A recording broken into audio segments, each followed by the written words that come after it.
Film ini dimulai di penjara federal dengan keamanan tingkat tinggi di Colorado. Seorang narapidana bernama Ray didekati oleh sesama narapidana yang memperingatkan dia tentang seseorang bernama Jack. Menurutnya, Jack akan mulai bertengkar dengan Ray.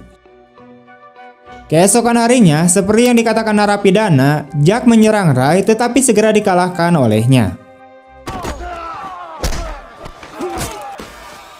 Ray pun memenangkan pertarungan, namun karena keributan tersebut, penjaga penjara memasukkannya ke dalam area isolasi penjara.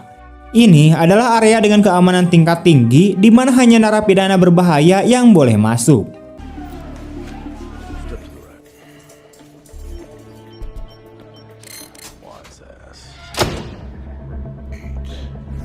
Ray kemudian dimasukkan ke sebuah ruangan kecil tanpa jendela dan hanya toilet. Dia juga diawasi setiap saat melalui kamera keamanan. Satu-satunya harta benda yang boleh ia miliki adalah sebuah Alkitab. Ray dengan cepat mulai menyusun rencana untuk melarikan diri dari penjara. Dia telah menganalisis tata letak penjara dan menemukan bahwa area dengan keamanan tingkat tinggi berada di samping garasi pemadam kebakaran. Selanjutnya, dia menyadari bahwa penjara kekurangan penjaga yang membuat pekerjaannya lebih mudah.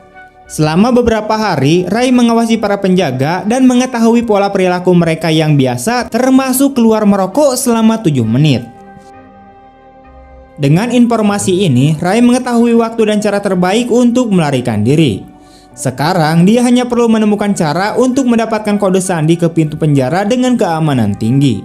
Untuk itu, ia merobek lapisan tipis plastik dari kemasan susu coklat yang diberikannya setiap kali makan. Dia diam-diam meletakkan plastik itu di touchpad dan memperoleh serangkaian nomor kode sandi. Dengan angka-angka di tangannya, mudah baginya untuk mengetahui urutannya. Dia juga berhasil memberitahu timnya di luar penjara untuk membuat gangguan tepat pada pukul 4 hari dia akan melarikan diri. Akhirnya, dia melaksanakan rencananya suatu hari nanti. Saat penjaga istirahat merokok, dia menggunakan kode sandi untuk keluar dari sel. Kemudian melalui ventilasi, dia memasuki area pemadam kebakaran yang tidak dijaga. Saat ini, timnya menyebabkan kebakaran di luar penjara sebagai gangguan.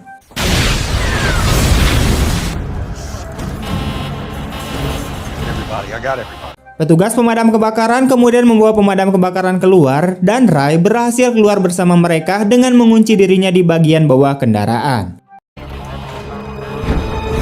Setelah akhirnya keluar dari penjara, Ray pergi bersama rekan satu timnya bernama Abigail dan Hus. Mereka meninggalkannya di samping pos telepon tempat polisi akhirnya menemukan dan menangkapnya.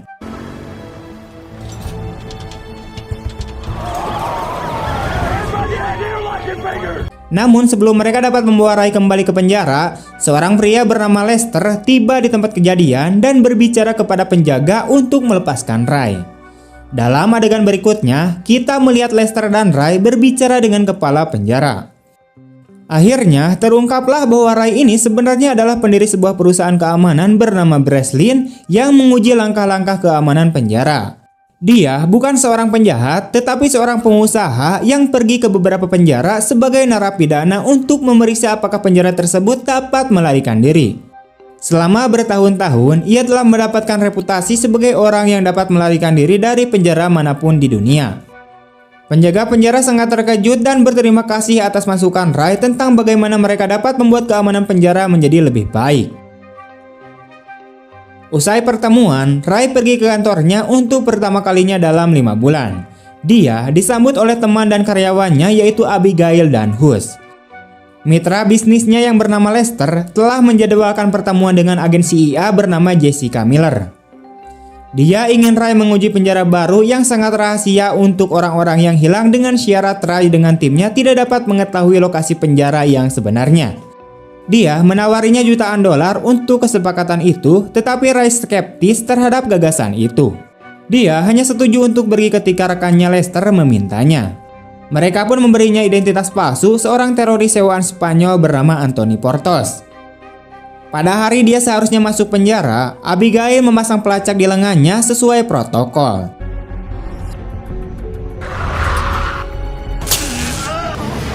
Namun, keadaan mulai mengarah ke selatan ketika dia diculik dan dibius untuk dimasukkan ke dalam penjara sehingga lokasinya tetap tidak diketahui. Para penculiknya juga dengan susah payah mengeluarkan pelacak dari lengannya saat Ray kehilangan kesadaran.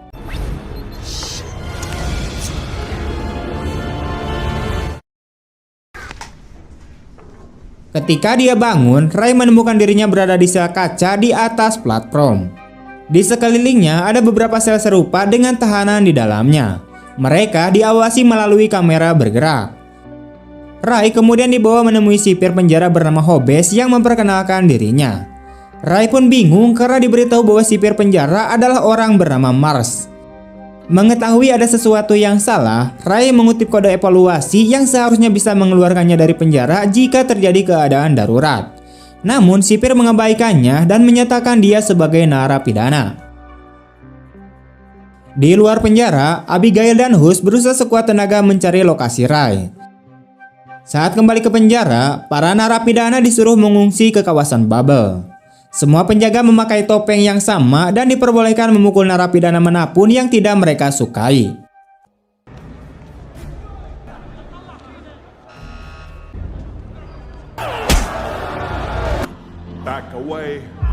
Beberapa saat kemudian, Ray didekati oleh narapidana lain bernama Emil yang memperingatkan dia untuk tidak dibunuh. Dia juga mengatakan bahwa dia tidak melakukan kejahatan apapun dan dipenjara karena beberapa orang ingin mendapatkan informasi tentang bosnya bernama Mannheim darinya. Ray sekarang mulai percaya bahwa penjara ini tidak menahan penjahat federal tetapi merupakan ruangan penyiksaan tempat orang-orang kaya mengirim musuh-musuh mereka. Ia berencana menyelidiki lebih lanjut di area isolasi. Jadi, Ray dan Emil mulai berkelahi untuk dikirim ke sana.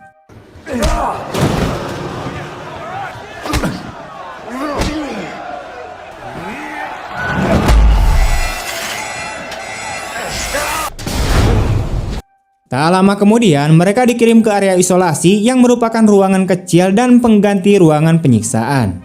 Ruangan itu bertindak seperti open dengan suhu yang lebih tinggi dari yang bisa ditangani manusia. Hal ini dimaksudkan untuk disorientasi dan dehidrasi narapidana dengan lampu halogen bertenaga tinggi. Sipir pun menyaksikan keduanya menderita kepanasan melalui kamera. Setelah seharian di penjara, seorang dokter penjara bernama Kiri mengunjungi Ray. Dia tampak bersimpati padanya tetapi tidak menjawab ketika Ray menanyakan lokasi mereka.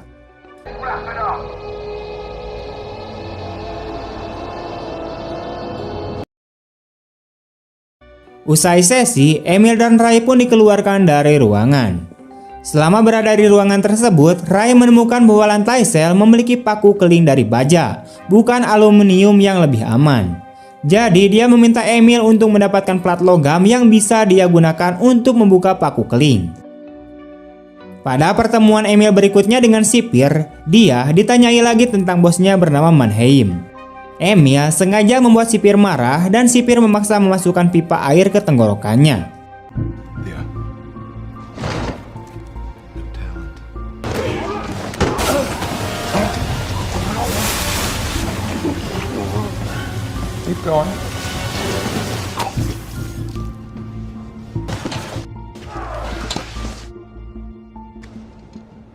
Setelah pertemuan tersebut, dia menuntut untuk mengetahui rencana Ray sebagai imbalannya. Ray pun mengungkapkan bahwa dia telah menganalisa struktur penjara dan sampai pada kesimpulan bahwa tempat itu berada di bawah tanah. Jadi, jika dia melepaskan bautnya dan berjalan ke atas, dia mungkin bisa mencapai permukaan. Mendengar rencananya, Emil yakin Ray bisa membantunya kabur. Mereka pun segera melaksanakan rencana tersebut dan memulai pertarungan untuk dikirim kembali ke ruangan isolasi.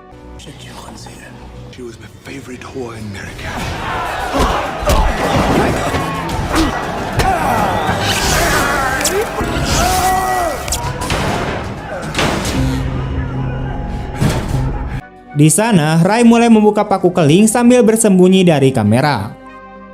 Setelah selesai, dia menggedor ruangan untuk memberi tanda pada Emil agar mengalihkan perhatian para penjaga lagi. Emil mulai berteriak membuat semua orang melihatnya, sementara Ray memblokir kameranya dengan bola kertas yang ada di mulutnya. Dia akhirnya masuk ke ventilasi dan berjalan keluar. Dalam perjalanannya, dia secara tidak sengaja memecahkan pipa yang membuat ruangan tersebut terisi air.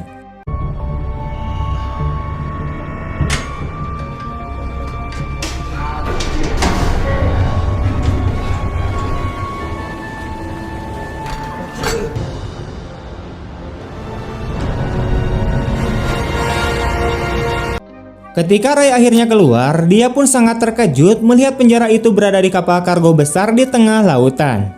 Dia segera masuk kembali sebelum ada yang bisa melihatnya. Kebocoran air menyebabkan ruangan isolasi terendam banjir sehingga mengganggu penjaga dan memudahkannya untuk kembali tanpa perangkap.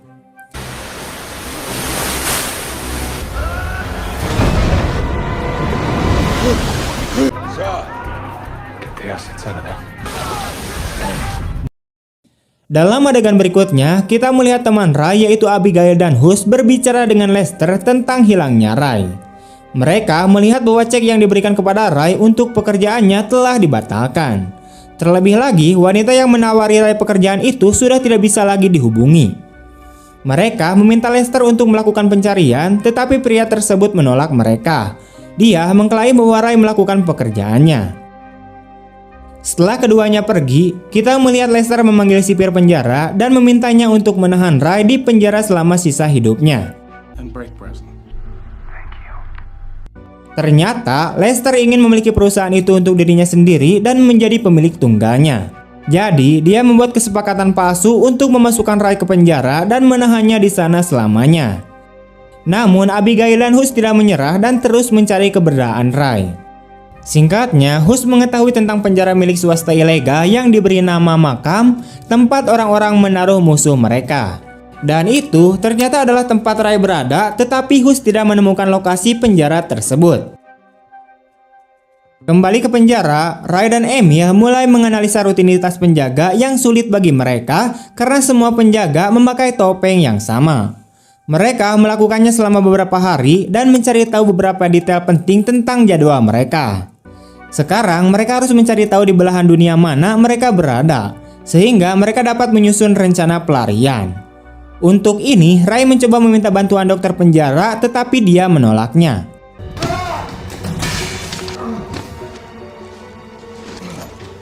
Oleh karena itu, dia malah menyelundupkan kertas karton untuk digunakan sebagai sekstan darurat dan menentukan garis lintang kapal. Namun, mereka harus berada di posisi teratas agar sekstan dapat berfungsi. Jadi, Ray dan Emil meminta seorang narapidana bernama Muslim Japed untuk membantu rencana mereka. Belakangan, Japed menawarkan diri menjadi mata-mata sipir. Pada gilirannya, dia meminta sipir untuk membiarkan dia berdoa kepada Allah di udara terbuka. Tidak mengetahui niat sebenarnya, sipir pun setuju dan membiarkan dia pergi keluar. Japed kemudian menggunakan sekstan dan mengetahui garis lintang kapal.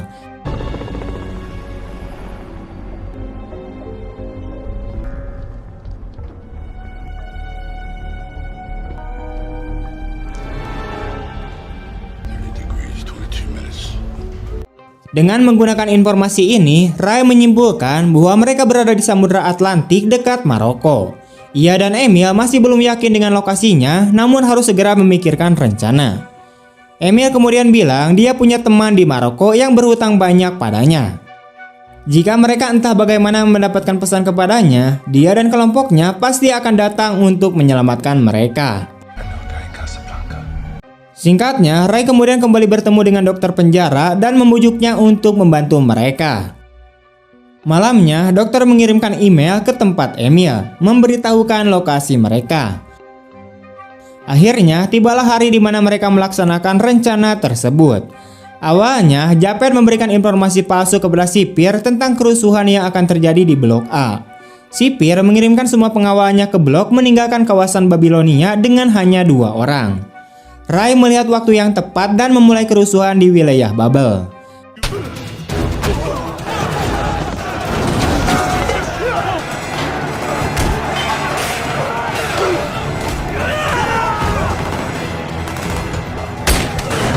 Tak lama kemudian, semua orang mulai berkelahi di tempat itu dan Ray, Emil, serta Japet memanfaatkan kesempatan itu untuk berlari ke puncak geladak. Sipir pun memperhatikan hal ini dan memulai penguncian di kargo. Sebelum ketiganya mencapai puncak, pintu ditutup karena lockdown.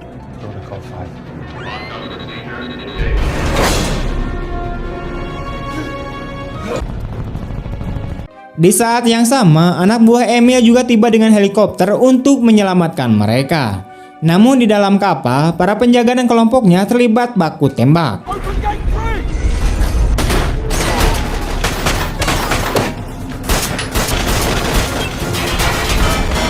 Japet kemudian tertembak dalam prosesnya dan tidak bisa lagi bergerak. Ray pun segera memikirkan sebuah rencana dan meminta Emil untuk tinggal bersama Japet sementara dia pergi ke ruangan kendali dan mematikan listrik.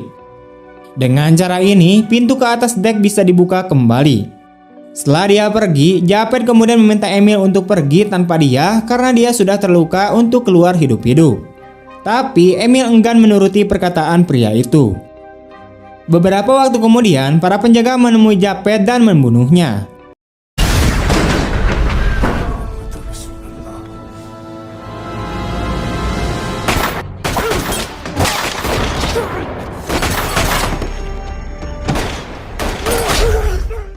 Namun di saat yang sama, Ray berhasil mematikan listrik membantu Emil naik ke atas dek. Emil pun beralih menuju helikopter yang ditembak para penjaga.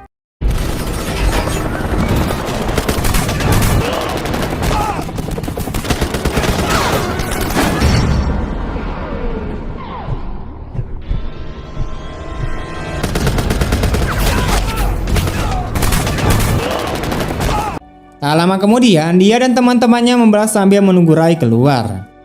Ray bagaimanapun terjebak di dalam kapal di dalam tangki. Para penjaga mencarinya kemana-mana, jadi bukannya keluar, dia malah menceburkan dirinya ke laut.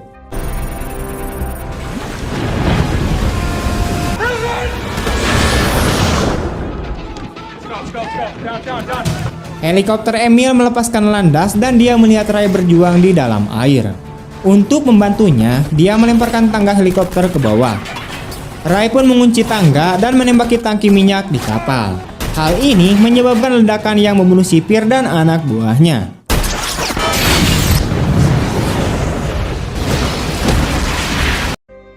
Akhirnya, keduanya terbang dengan selamat dengan helikopter dan mendarat di pantai Maroko.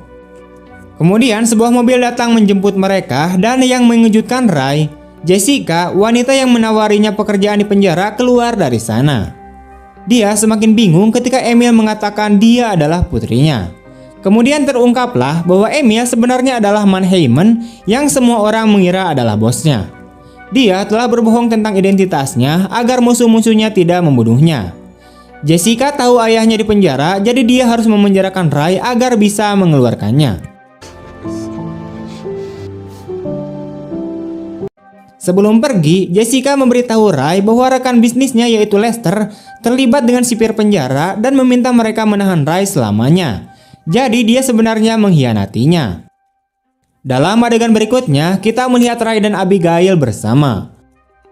Abigail memberitahu bahwa Lester ditawari pekerjaan sebagai CEO penjara jika prototip tempat Ray tinggal terbukti tidak bisa dihindari.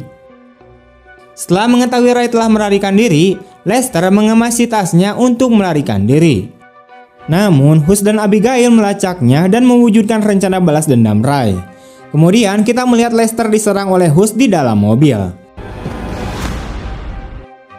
Ketika pria itu terbangun, dia mendapati dirinya masih berada di dalam mobil, namun mobilnya ternyata berada di sebuah kapal kargo besar yang sedang melakukan perjalanan ke tujuan yang tidak diketahui. Kini, Ray telah membalaskan dendam dengan caranya sendiri.